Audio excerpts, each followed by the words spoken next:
नमस्कार मैत्रिणींनो, जय मल्हार. स्वागत आहे तुमचं आपल्या आजच्या नवीन एका व्हिडिओमध्ये. तर आपण आपल्या आजच्या व्हिडिओमध्ये शिकणार आहोत की पाइपिंग लोडिंग कशी करायची ते. तर आजचा व्हिडिओ कुठेही स्किप न करता शेवटपर्यंत बघा. खूप छान आणि सोप्या भाषेमध्ये पाइपिंग लोडिंगचा हा शेवटचा टप्पा आपण आज शिकणार आहोत. तर कुठेही स्किप न करता हा व्हिडिओ शेवटपर्यंत नक्की बघा. चला तर मग जास्त वेळ न घालवता आपण आपल्या आजच्या व्हिडिओला सुरुवात करूयात. तर पाइपिंग लोडिंग करण्यासाठी आपल्याला काय काय लागणार आहे. सुरुवातीला फॅब्रिक ग्लू लागणार आहे, पाइपिंग लागणार आहे, जरी थ्रेड लागणार आहे आणि सिल्क थ्रेड लागणार आहे. तर सुरुवातीला काय करायचं आहे आपल्याला पाइपिंग लोडिंग करण्यासाठी. सुरुवातीला पाइपिंग छोटीशी कट करून घ्यायची आहे.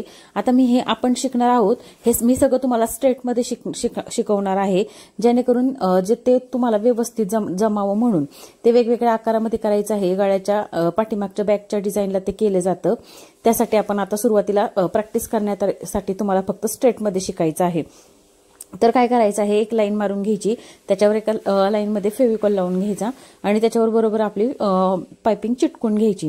चिटकून काय घ्यायची तर ती जिगजॅग करताना हलू नये किंवा डायरेक्ट लोडिंग वगैरे करताना डायरेक्ट लोडिंग करतच नाहीत किंवा ज्यांचा परफेक्ट हात बसलाय त्या सुद्धा नाही करत, त्या पण चिटकून घेतात. पण एखादं खूपच नाही का करायचं असेल तर डायरेक्ट करायचं म्हटलं तर ते वाकडं तिकडं होतं. त्यासाठी करायचं असेल तर आपल्याला व्यवस्थित फिनिशिंग मध्येच करायचं आहे. शिकताना पण व्यवस्थितच शिकायचं आहे फिनिशिंग मध्ये.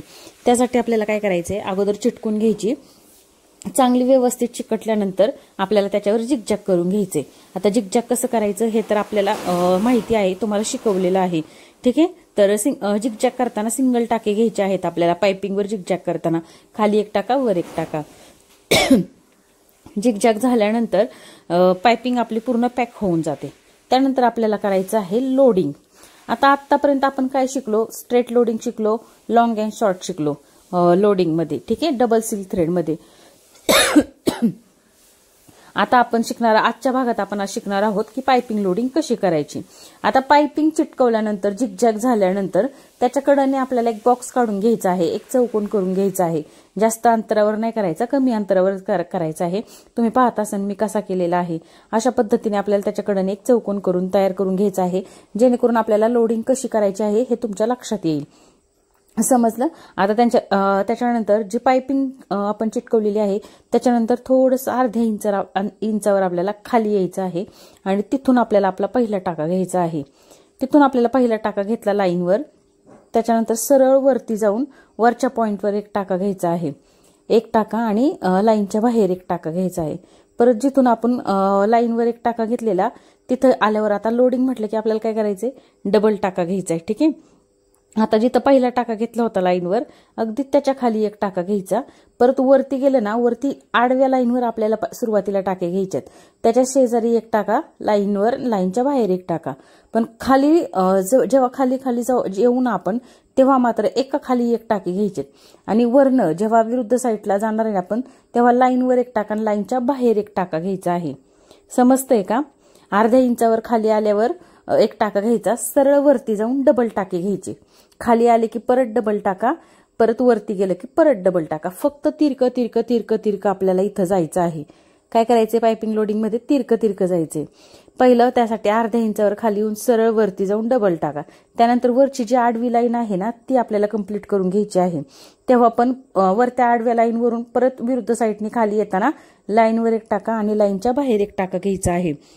आणि जिथून सुरुवात केली आहे तिथून मात्र आपल्याला एका खाली एक टाके घेता यायचं आहे. असं का करायचं, कारण असं केल्यावरच आपली पाइपिंग लोडिंग ही तिरकी येणार आहे आणि ते व्यवस्थित दिसणार आहे. अगदी सोप्या पद्धतीने हे करणार आहे. आता मला पाठीमागच्या व्हिडिओमध्ये एका ताईंनी प्रश्न विचारला होता की ताई धागा खूप तुटत आहे. तर आता डबल सिल्क थ्रेडचं वर्क करताना थोडंसं अवघड जातं आपल्याला सुरुवातीला, कारण ते डबल धागे असतात. तर त्यासाठी काय करायचं, जे खाली स्टँडच्या खाली जो आपला डबल धागा असतो ना, त्याचा आहे ना वर्क करताना ना थोडासा पिळा करून घ्यायचा, जेणेकरून ते टाक्यातून सुईतून वरती घेताना दोन्ही धागे सोबत येतील आपले. म्हणजे एक धागा खाली एक धागा वर असं होणार नाही. त्यामुळे सुरुवात करतानाच काय करायचं, थोडासा आहे ना धाग्याचा हातानेच पिळा करून घ्यायचा, जेणेकरून दोन्ही धागे आपले सोबत वरती येतील. समजलं. आता पाइपिंग लोडिंग करताना पायपिंग लोडिंग पूर्ण झाली की आपल्याला पूर्ण ह्याला चौकोन राऊंड करून त्याला चेन स्टिच करून घ्यायची आहे। त्याच्यानंतर पायपिंग लोडिंगचा यूज आपल्याला ब्राईडच्या ब्लाऊजला करता येतो। जेव्हा 4,000 4,500चे आपण ब्लाऊज वर्क करणार आहोत तेव्हा आपण पायपिंग लोडिंग करू शकतो किंवा बीड्स वर्कचं लोडिंग करू शकतो। सिल्क थ्रेडचं लोडिंग किंवा बीड्स वर्कचं लोडिंग करताना ते खूप हेवी जातं, त्याला टाइम पण खूप जातो आणि आपली मेहनत पण खूप असते। त्यामुळे हे वर्क करताना त्याचे प्राइसही जास्त घ्यायची असते। हे तुम्हाला आता शिकताना कळेलच की त्याला वेळ किती जातो आणि मेहनत पण किती करावी लागते ते। तर आजच्या पण व्हिडिओमध्ये तुम्हाला काही प्रॉब्लेम असेल तर कमेंट करून मला नक्की विचारा। आणि हे फक्त एकदा केलं म्हणून बास होत नाही, तर ह्याची तुम्हाला 3-4 वेळा तुम्हाला प्रॅक्टिस करावी लागणार आहे। आणि प्रॅक्टिस करताना स्ट्रेटमध्येच करा, कोणत्याही आकारामध्ये करायला जाऊ नका। शक्यतो काही जण यू आकारामध्ये करतात, पण त्या आकारामध्ये प्रॅक्टिस करूच नका। जेवढी तुम्ही स्ट्रेटमध्ये प्रॅक्टिस करता तेवढा तुमचा हात चांगला बसणार आहे। आणि एकदा केलं की बास करू नका, 1-2-3 वेळा त्याची प्रॅक्टिस करा।